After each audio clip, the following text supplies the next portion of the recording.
जय श्री कृष्ण दोस्तों। चलो तो वीडियो को आगे बढ़ाते हैं।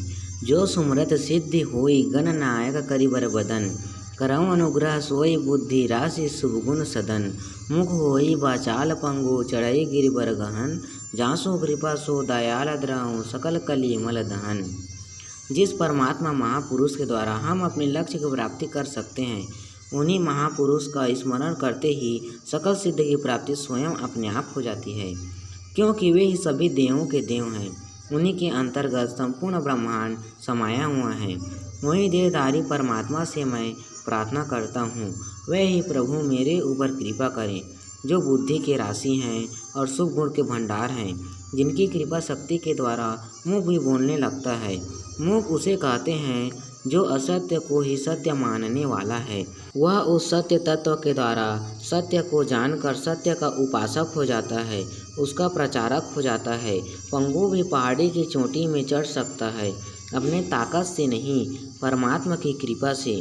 वहीं परमात्मा दया करके मेरे ऊपर आकर्षित हो, ताकि जितने भी मन का रोग है उसका मूल नाश हो जाए, क्योंकि आप ही सभी को कर्म बंधन से मुक्त करने वाले हैं। उसी भगवान को मैं प्रणाम करता हूँ।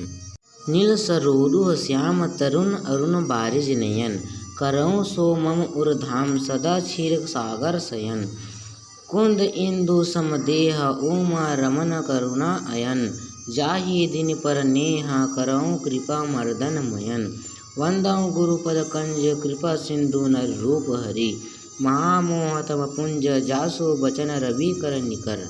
जिनका देह का उदाहरण केवल कमल के द्वारा ही दिया जाता है। नील सरोरु श्याम, स्वयं भगवान नर रूप में संसार में जन समुदाय के बीच में भी रहेंगे तो उन्हें कोई नहीं पहचान सकता, इसलिए उनके इन्हीं देह को ही नील सरोरु श्याम लिखा है। तरुण अरुण बारिज नयन, यह भगवान के उन्हीं रूप का वर्णन है जिसे अपने अंदर में देखने के बाद इन्हीं नेत्रों द्वारा देखा जा रहा है। वहीं परमात्मा मेरे हृदय में प्रत्यक्ष प्रकट हो, जिसे अपने अपना धाम बनाकर जिसमें रहते हैं, उसी धाम को मैं प्राप्त करना चाहता हूँ। जहाँ आप शयन कहते हैं, शयन किसे कहते हैं, उसका अर्थ क्या है, पहले उसे समझ लीजिए। हर के हृदय में रहकर उसके कर्म के द्वारा उसे फल देना ही शयन है। कुंद इंदु समदेह, इसे जब स्वयं भगवान अपना दर्शन कराते हैं तो उगते सूर्य के समान ही अपने अंदर पहले देखने के बाद उसी प्रकाश के बीचों बीच दर्शन कराने वाले परमात्मा का मानव रूप ही प्रकट होता है, और वहीं मानव रूप श्री कृष्ण के रूप में परिवर्तित हो जाता है, जिसे भगवान का वास्तविक रूप कहते हैं।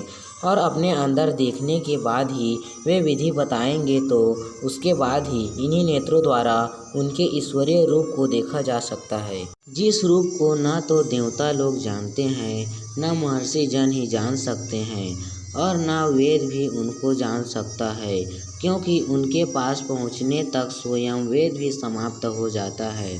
जिस रूप को जानने और प्राप्त करने के लिए उमा सहित श्री शिव जी भी ललायित रहते हैं, फिर भी उनकी कृपा प्राप्त नहीं कर सके आज तक।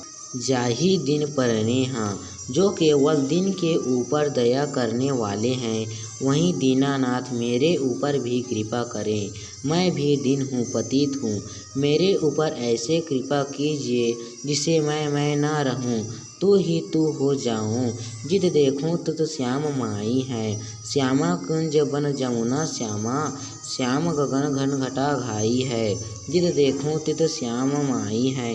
बंदऊ गुरुपद कंज कृपा सिंधु नर रूप हरि, महामोहतम पुंज जासो बचन रवि कर निकर। मैं उन्हीं गुरु के चरण कमल की वंदना करता हूँ, जो अभी नर रूप में स्वयं भगवान हैं, जो संपूर्ण गुरुओं के भी गुरु हैं, जो अपनी वाणी के द्वारा कहकर सत्य असत्य का भेद को प्रैक्टिकल सहित बताकर संपूर्ण मानव के मोह को दूर कर रहे हैं। जिस मोह को स्वयं तुलसीदास जी नहीं कर सके, उसी मोह को दूर कर रहे हैं, क्योंकि शास्त्र के गुप्त रहस्य को मेरे अतिरिक्त और कोई नहीं जान सकता। इन्हीं भगवान का वाक्य है।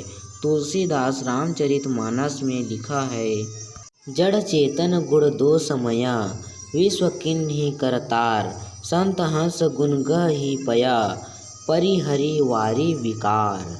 संत के रूप में ही अभी स्वयं भगवान ही मुझे अर्थ समझाकर बता रहे हैं और मैं उन्हीं के द्वारा जानकर आप लोगों के हित के लिए आप सभी तक पहुंचा रहा हूं। मैं उन्हीं श्री गुरुओं के शरण हूं। धन्यवाद।